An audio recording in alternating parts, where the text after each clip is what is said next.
Welcome everyone. It's a pleasure to be here back in Anaheim. It's been a little while. So I'm Kerry, Scarlott. I work with a firm in DC, BakerHostetler, and I do export control work as well as other trade-related work. I help companies do business globally. I'm actually going to introduce Jennifer Douris to start us off. Jennifer is with SPIE. She's been instrumental in helping us get to some level of reform anyway with respect to optics and photonics, the category 12 in the USML and category 6 in the CCL. So maybe, Jennifer, you could give us a little bit of background on where we've been and where we're going. Absolutely.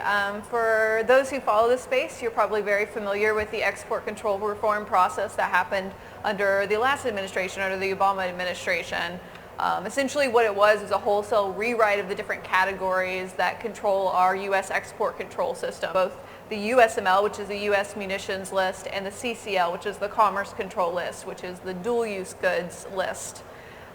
So category 12 on the USML, and then the corresponding CCL is category 6, contains much of the optic and photonic technologies that are controlled by the U.S. export control system. They have been reviewing and rewriting this category for about the last 4 years, more if you were involved in some of the behind-the-scenes negotiations, but officially since about 2015 was when they sent out the first proposed rule for those categories.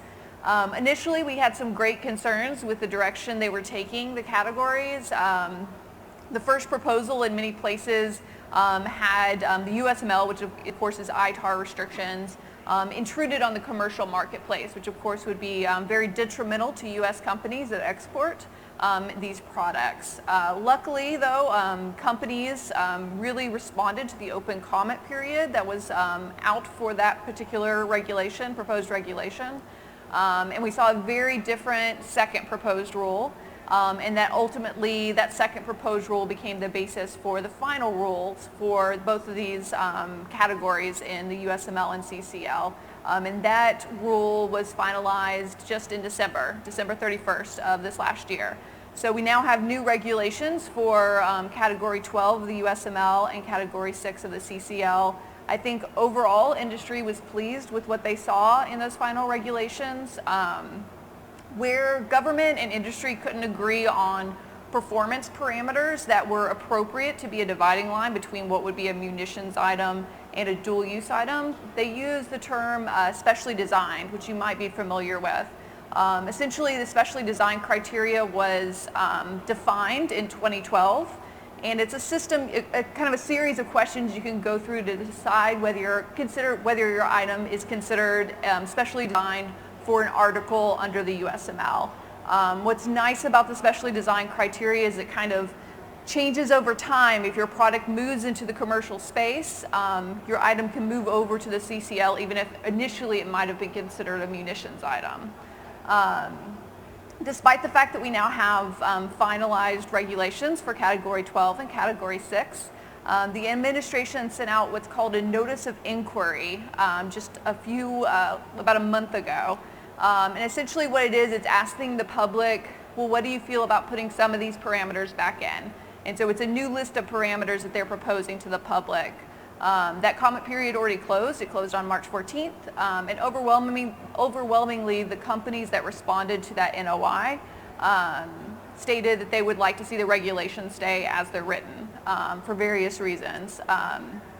SPIE also commented to the NOIs, and we feel that it would be best if the regulations stay as written because we feel that the parameters, if they're static, would limit the commercial opportunities moving forward for those technologies. So that's kind of an overview of where we are with the regulations. SPIE has also been forming export control working groups to kind of work on these issues. There's 3 different working groups, detectors and cameras, lasers, and lenses and optics. And members of the public are welcome to join these working groups if you would like to be working on future reforms to the export control reform system. That's great, Jennifer. Thanks. Jennifer is an amazing resource. I think the first time we met was 4 or 5 years ago, and since then, just you've been all in and doing great work for the industry, I think, and supporting SPIE's efforts.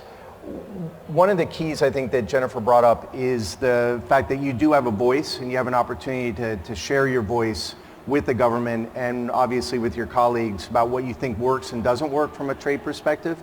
What is so important is that the regulators understand the industry, understand the pressures you're under, the competition you face, particularly foreign competition, and that we try to level the playing field and allow you to grow as much as possible.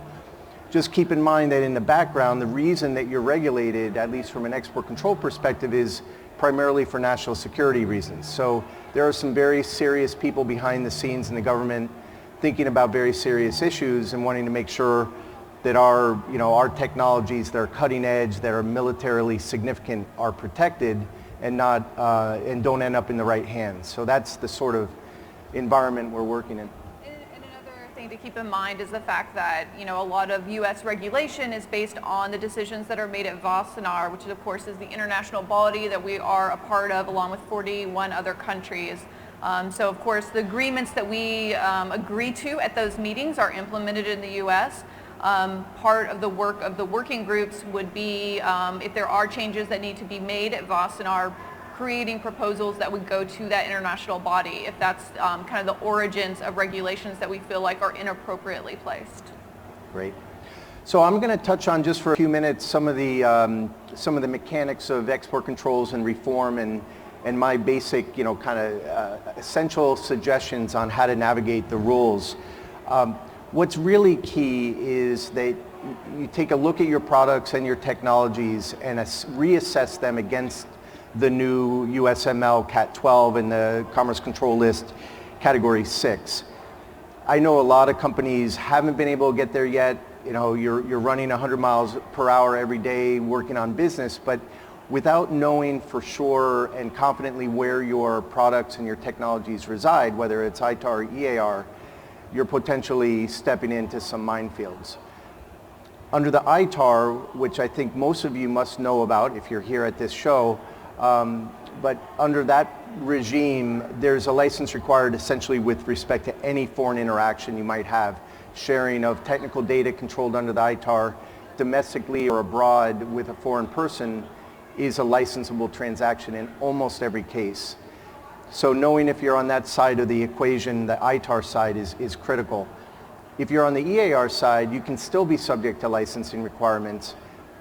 Not as often, not in every case like under the ITAR, but nevertheless, there can be significant license requirements. There are also some ways of getting through license exceptions, identifying license exceptions. So again, knowing if you're ITAR versus EAR is really the fundamental step. And I think with reform, something that really every company has to take another look at and reassess. So think about your compliance program, think about any matrices you have that identify jurisdiction and classification, and reassess and reevaluate, and then retrain your folks. Make sure that they understand. The folks that are in the field, the engineers, the marketing folks, they're the ones that are, in the battlefield, so to speak, and can step the wrong way and cause trouble. The other thing I thought I would suggest is that companies think about self-assessing their compliance. So looking at their current compliance program and assessing how well the company has implemented that and is following the program on a day-to-day basis. Whenever I deal with the government on an enforcement action or we're doing a voluntary disclosure, one of the first things they invariably ask for is information on when the last self-assessment was conducted, internal or external. They just want to know that you don't have a program that's essentially sitting on the shelf, but it's live and it's working. There are a few advantages that I think you can take or avail yourselves of now with export control reform in particular. One is, of course, if you've moved from ITAR to EAR, you're in a different world and you're subject to more license exceptions and opportunities. Think of like license exception STA, Strategic Trade Authorization. It's a really neat license exception under the EAR that allows you to trade with 36 countries and then up to 50 some countries without a license, subject to certain restrictions, subject to certain administrative requirements, but a real boon, particularly to working with, I think, NATO and a number of other countries. So look again for the possibility of move to the EAR and the possibility of using a license exception like STA. There's a de minimis rule under the EAR, which is tremendous. You can have up to 25% U.S. origin control content in foreign produced goods now, and those foreign produced goods are free of U.S. export restriction. The reason that's so important, and you invariably hear about this particularly from Europeans, is that they're reluctant to take U.S. origin components, integrate them into their system, because they're concerned that their system will then be controlled by U.S. law. Under the de minimis rule, U.S. legal restrictions requirements release if you fall under a couple of different de minimis levels depending on the countries that you want to go to or they want to go to. So it has a lot to do with education, making sure your customers, your suppliers understand the rules themselves and that you give them all the tools that they might be able to use, to buy your product or to supply you product. I'm going to touch on two other quick areas. One is, and this is a little bit now a field of straight export controls, but Foreign Corrupt Practices Act, if you're involved in trade globally and you have any involvement with a foreign government, or even your distributors or agents have interactions with the government on your behalf of a foreign country, you're potentially subject to some issues under FCPA. FCPA essentially prohibits U.S. parties or anybody acting on behalf of a U.S. party from offering or actually giving anything of value to a foreign government official for purposes of obtaining or retaining business. It can be something as simple as a couple of tickets to a ball game and a dinner out. It very much depends on a number of factors, but it's something to be very careful about when you have marketing folks or you yourself are abroad entertaining, or you bring in maybe a foreign delegation of government officials to visit your facility. What you can do with them in terms of paying for dinners, paying for lodging, paying for travel, gifts, all is very much controlled under FCPA. And as I said, your distributors, your agents, your marketing or sales representatives are you for purposes of FCPA compliance. If they step wrong on your behalf, that can very much be your own violation. And then last but not least, the Committee on Foreign Investments in the U.S., more and more you'll see this particular group of agencies that's formed into a committee, you'll see them in the news.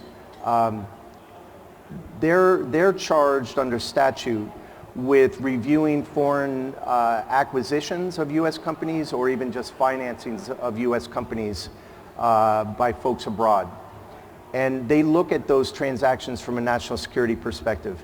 And they look at all sorts of businesses, industries, even real estate. Their charge is again national security, and it's not defined what national security means to CFIUS. So again, they can look at almost anything. They certainly are very interested in the industries or the industry you're in, the optics, the photonics, the sensors. So if you have a potential transaction in the future with a foreign party where they're going to invest in your company or maybe acquire you, you should very much be thinking about CFIUS and going through the CFIUS review process and getting blessed. So I think with that, I'll leave it now to Paul and Tatyana, who will introduce themselves, and also just say, we'd love this to become as interactive as you would like it to be. So if you have questions, don't hesitate to interrupt. Thanks, Kerry. My name is Paul, and I'm with the Commercial Service. Tatyana and I are with a part of the Commerce Department that helps U.S. companies export and do business overseas. So we don't write or enforce any of the rules. That's a different part of the Commerce Department. Our work is primarily focused on export promotion. So we wanted to take a few minutes and tell you about some of the resources that the Commerce Department provides. Just if I could get a quick show of hands, how many of you are currently exporting? Oh wow, quite a few.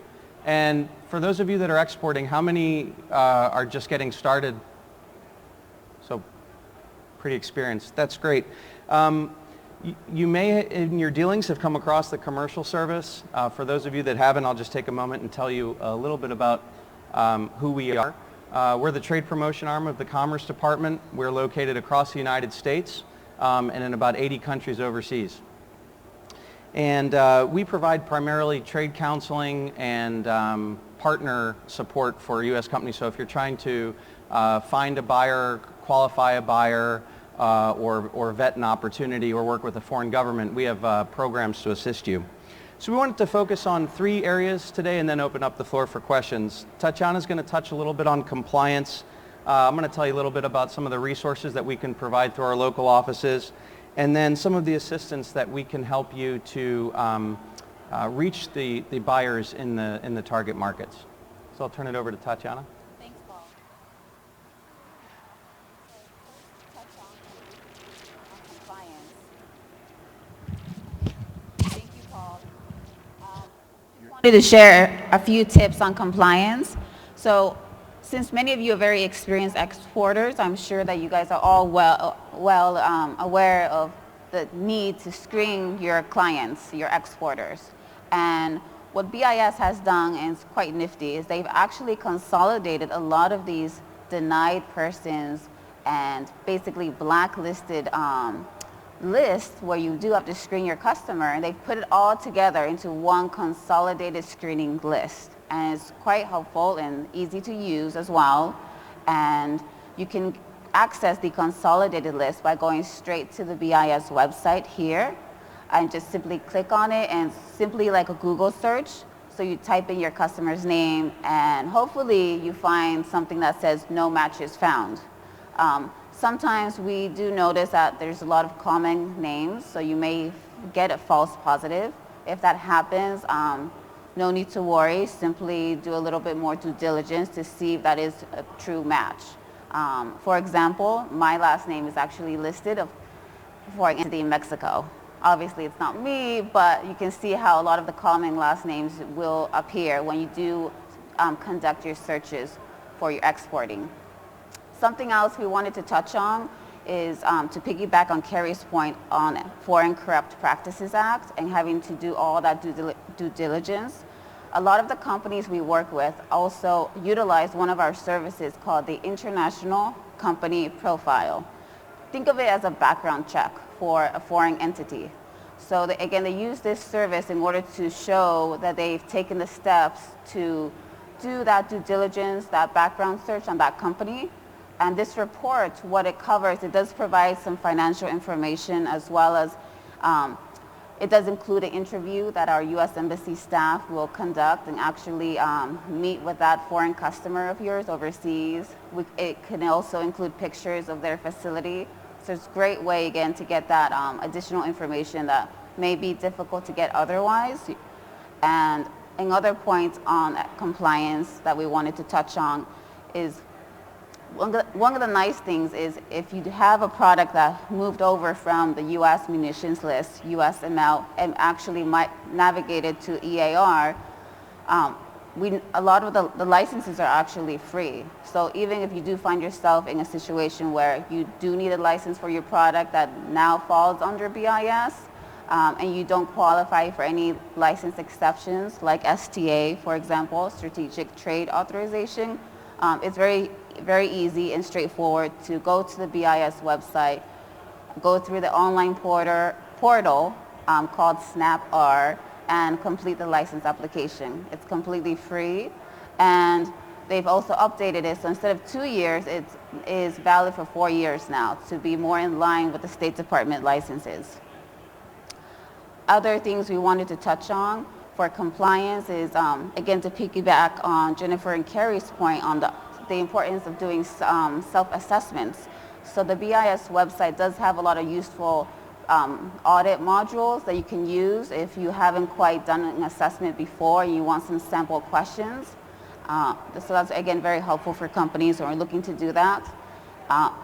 The BIS website also has decision tools, one for calculating specially designed, because that's not easy to figure out if you do fall under that, if that definition does apply, because it is quite, it's improved, but it's still quite vague. And if you have questions on, do I qualify for the STA license exception, you can go through the decision tree to help walk you through that as well. So they're just some tips we wanted to share on compliance. And Paul is going to talk a little bit more about the other types of assistance we can also provide. So once you have an idea of how your product is classified and where you need a license to sell and where you don't, it's important to have an export strategy in place. And your local office, wherever you're located across the United States, can help you develop a marketing strategy and look at where it makes sense, where it makes good business sense to sell your products. Maybe you can leverage a free trade agreement to gain duty-free access, or there might be other easements, where the regulatory environment is favorable. We have an international expansion blueprint that the trade specialists can help you kind of look at all the various areas from your sales strategy to your website. Is it globalized properly? And look at various legal issues and come up with a scorecard to help you navigate some of these issues. There's a lot of resources that we have. We have an industry office in Washington that writes strategic reports looking at a lot of the macro data, and this is all available on export.gov. If you're not already registered, take a minute and do so. It takes a second, type in your email and your areas of interest if it's defense or security, and you'll get emails and updates. Also the emails for the consolidated lists, you can register right there as well. So once you have an idea of where your markets are and where your prospective buyers are, you can utilize some of the free resources of the Commerce Department to help find them. The Commerce Department will bring buyers to shows like this as part of the International Buyer Program. And we're very fortunate to have some of our colleagues from U.S. embassies here today. We have representatives from Norway, Canada, Taiwan, and Brazil. If y'all could just stand up quickly. So if you're currently exporting in these markets or have maybe potential customers in these markets and want to have a quick discussion, you can just find them. We also have an office right next to the registration table. And depending on what state you're in, your state might have resources, grants from the SPIE to help you attend trade shows. They have every state is different, but I think it's up to $10,000 in reimbursable grants. So you could contact your local state representative or your local commercial service representative to get information on those grants. I think that's a good place to stop. If I can just add, we also have a colleague here from the Export-Import Bank of the United States. Kate Bishop is here as well. So if anybody has export financing questions or needs help with export credit insurance, please do talk to Kate. And in addition to our U.S. Embassy specialists from Canada, Taiwan, Norway, and Brazil, we have offices all over the U.S. and we have some of our colleagues here, Jason from our downtown LA office and Diane from our Seattle office. That's great. Welcome Exim Bank. It's so important, and we're very excited it got reauthorized last year. That was a little touch and go for a while, but very, very important. So make sure you're using all the tools that are available. If I can pick up on some of what Tatyana and Paul mentioned, there is a process you can go through either to the State Department or to BIS and get a formal determination of whether you're subject to the ITAR or the AR and how you're classified. With the State Department, it's called a commodity jurisdiction request. Through BIS, it's what ultimately becomes a CCATS, but it's a commodity classification determination. The trick and where you need to be careful is if you have any doubt as to whether you're ITAR or EAR, you have to go to the State Department to get the jurisdiction determination first. And they will often, increasingly, I see in vast majority of cases, they'll actually work with BIS. If they don't think they have jurisdiction, they'll work with BIS to have them determine the classification under the CCL, and you get in one shot a determination that you're not ITAR and you're 6A004. So it's a pretty neat process. Very important because you really have to be sure. If you're sure, you're confident, you've documented it, okay. If you have any doubt, that's when you really want to go get a formal determination. Yeah, definitely a great point, especially since if you do make a mistake, you as a U.S. company, as the exporter, you are liable for that too. So. We all know we have a new administration in Washington. Jennifer and I get caught in there seem to be a lot of motorcades. Yes, He lots moves of around. motorcades, Yeah. yes. Interesting times. Very, for sure. very Yeah. interesting times. What's going to happen with trade? Obviously, the Trump administration pulled us out of TTP. What's going to happen with NAFTA? We don't know yet. Really, we're still at the very beginning. I just did a program last week in Houston, working with a bunch of folks trying to prognosticate what was going to happen. And, really, honestly, it's a big question mark still. So stay tuned. I personally don't believe that there are going to be major sea changes. I don't think NAFTA is going away. I think it will get renegotiated and it'll get refined. But I don't see those sort of trade agreements that are already in place being jettisoned whole cloth. And along those lines, both state and commerce are waiting for political appointees that would be handling the regulatory side of exports. And they're not expecting that anytime soon. So that's likely to cause some delays, but of course the career staff take charge in that case until political appointees are put in place. Also, with the NOI that I had mentioned, of course, the NOI is kind of like a pre-proposed rule. So assuming if they wanted to move forward with a proposed rule, there is the potential that could get delayed because the new administration has mentioned the fact that they would like to halt new regulations and for further review. So that could delay that process. In our opinion, that would be a good thing, but it's an aspect of this new administration that they're looking to reduce the amount of regulation in the U.S. Yeah, I think that executive order is really interesting. It provides for, if there's going to be a new reg, you have to drop 2 other regs or find a balance in the cost to the industries that's being regulated. But also within there's a national security exception, of kind of a foreign policy exception to that requirement. So it's interesting to see how that all ends up coming out. We would love questions. It's got to be some burning questions. Just don't tell on yourself, tell on your neighbor if you have an issue. Yes.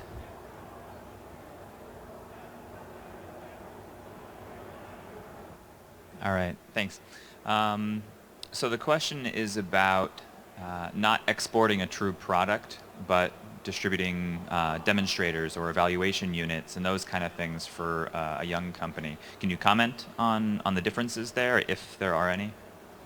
You want to take it from a compliance perspective? Sure. Yeah. Yeah. You want me to address? Okay. Sure. Yeah. Yeah. Very good point. So prototypes, models, evaluation units, if to the extent they embody capabilities or technologies, they have a control status of one or another. Again, you can have models and mock-ups, even non-working models and mock-ups of ITAR items that are ITAR controlled, as if it were a working. It depends on whether sharing that model or mock-up or that evaluation unit would convey controlled technology or tech data, or give them some capability or ability that's controlled. So I would look at those units really very much in the same way as a sale of hardware. Same goes for technology, tech data and technology associated with the hardware. So operating manuals and such, they can be controlled. Certainly diagrams, repair information, all of that can in and of itself be controlled. Under the USML, tech data has a definition of information required for the design, development, manufacture, operation, repair of a USML item. Under the CCL or the EAR, it's a little bit more nuanced, and it's broken down between manufacturing technology, development technology. So in fact, a little bit more complicated, frankly, under the EAR, but very important to identify the classification of the hardware, whether it's evaluation unit or not, and then do the subsequent analysis of what tech is controlled as well. Thank you. And then if your product or display system happens to fall under BIS instead, you have a lot more flexibility. So you may be able to qualify for a license exception, 740.9 for TMP. For temporary exports, there is a subparagraph specifically for demonstrations at a trade show, for example. And it does have to come back within a year, but you can go, there is that possibility for trade show demonstrations. And one thing I forgot to add, for those of you that are new to BIS, perhaps your items moved from ITAR USML to the EAR Commerce Control List, and if you're looking for training or need an update, we do have a BIS seminar coming up next month, May 3rd and 4th in Costa Mesa. So just wanted to share that as well in case you need some training. I think those programs are excellent, and they're held here and they're held across the country. I know there are folks from all over here. You know, it's a very good point about trade shows. So at this trade show, there are all sorts of highly regulated items, infrared sensors, all sorts of interesting gadgets. And a lot of people ask me, well, how do they bring that into a show where we have non-US persons attending? They do it carefully. They need to make sure they have a plan for controlling access to that controlled item. If it's an ITAR item, it can be on display, but that display can't reveal tech data related to how it's made, how it operates, what it's made of, those sorts of things. But a simple visual inspection that doesn't convey that level of tech is okay. There are all sorts of fine lines and a little bit of gray out there as well, so you need to be careful and evaluate things. Who else has a great question? Can I ask by a show of hands how many of you are with companies that are registered under the ITAR or registered with DDTC? Okay. You know, it's interesting. That was pretty much the same group of hands that is engaged in export. Yeah. Yeah. Okay. Yep. Can we just, yeah, there you go. For those of us who work for large multinationals, we're occasionally challenged by engineering in one country, production in another, components sourced from an integrated supply chain that's worldwide. And I found it difficult to have that conversation with our export compliance group. What sort of comments can you make along those lines? Specifically, what I'm finding often now is engineering and intellectual property created in the United States or in Europe and manufacturing somewhere else. Yeah. Okay. Okay. Why don't I kick off and just lead it to you guys. It's a really essential issue to confront and to understand and develop a strategy within a global company. U.S. produced technology, U.S. produced hardware, or any U.S. person involved in that sort of production abroad, subject to U.S. export controls one way or another. It might be a low-level control, it might be a high-level, but that feedstock that comes out of the U.S., it's U.S. origin, or even a foreign-produced item that enters the U.S., it becomes subject to U.S. law. On the other hand, if something's produced abroad based on non-U.S. origin technology, then it's not subject to U.S. law. It's subject to the law of the land in which it was produced. And there can be strategies where these companies will bifurcate their engineering or bifurcate their development work and say, you know, we don't want to get, quote, tainted by U.S. law, say out of our German factory, our German development unit. We want to allow them to work in a skunk works, develop technologies that are subject to German law, but not U.S. law. So then there has to be a very careful division within the company and making sure that the U.S. side of the business doesn't taint that German effort.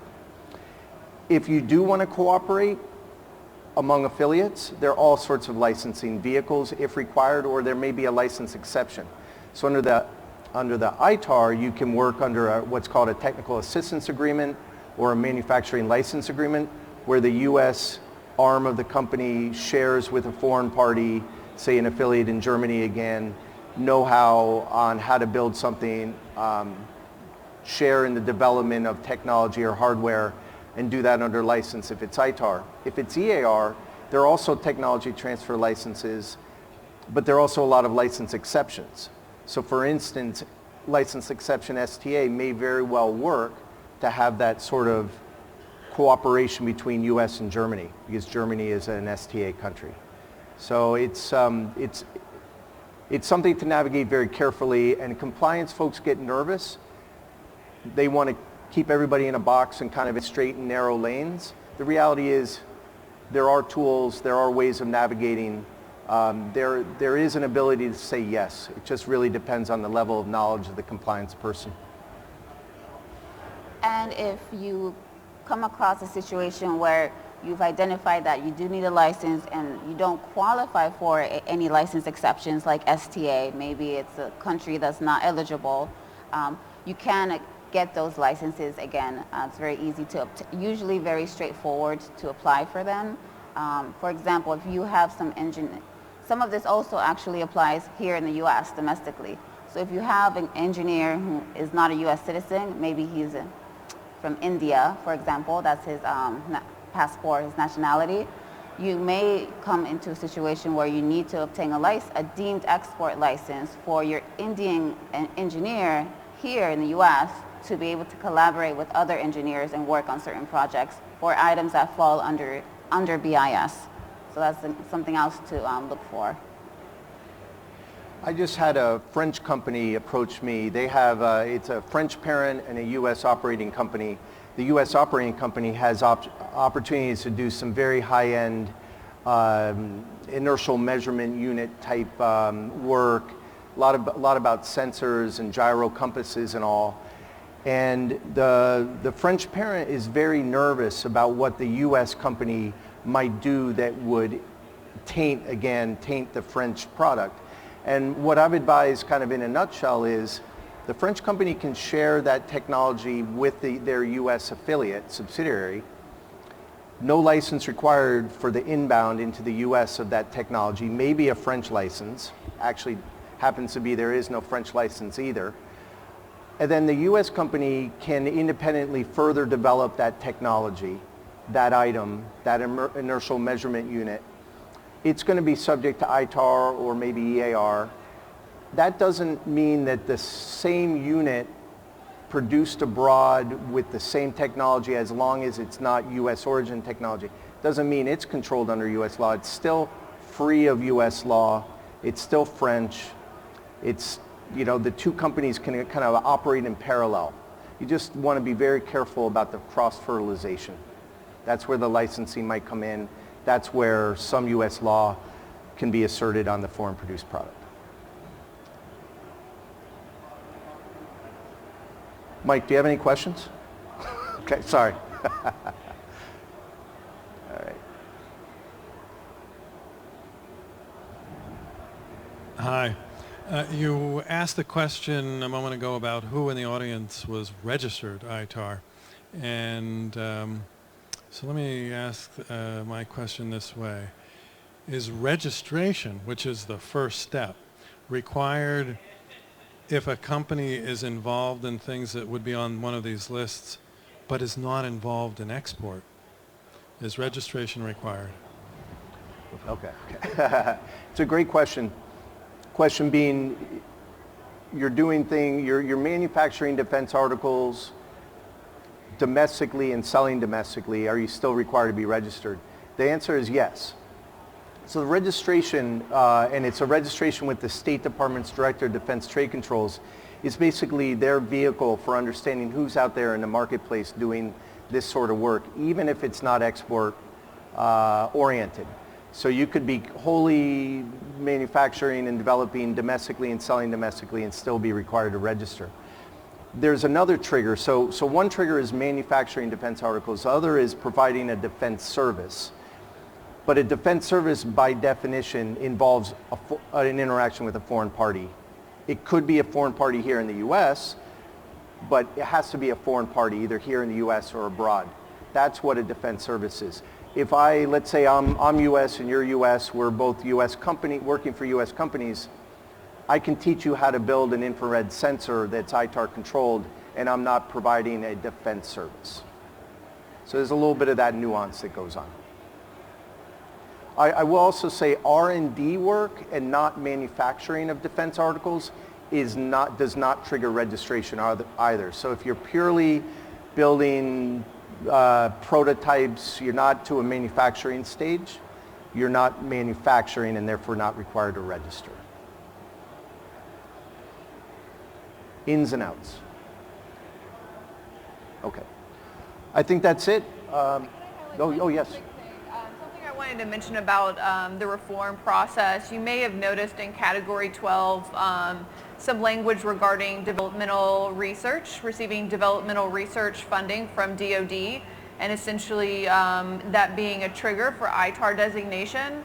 The reason why I mention it is there are releases that also exist within the category that you definitely need to be paying attention to if you are receiving DoD dollars through an SPIE grant or other means.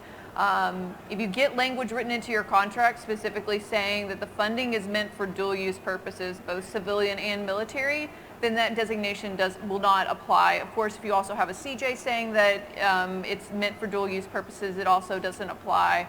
But it's contracts moving forward, so this is language that will be applying in the near future, so it's something that when you are making contracts with the federal government, with DoD, that you need to be looking at that language if you are intending to use it for more than just providing the military what they need. I wish we had 20 more minutes on that. I'll just say it's a critical issue. It's a huge release. It's now plainly stated in the regs, whereas it didn't used to be. And you need to educate your government contracting officers. Don't expect them to even know this. Right. But tell them, hey, I think this is dual use and I want the contract to say that, and work through the process of getting that language. Don't expect the contracting officer to bring it up. It would be on you to make sure that language is included. Thank you all. So please join me in thanking our speakers.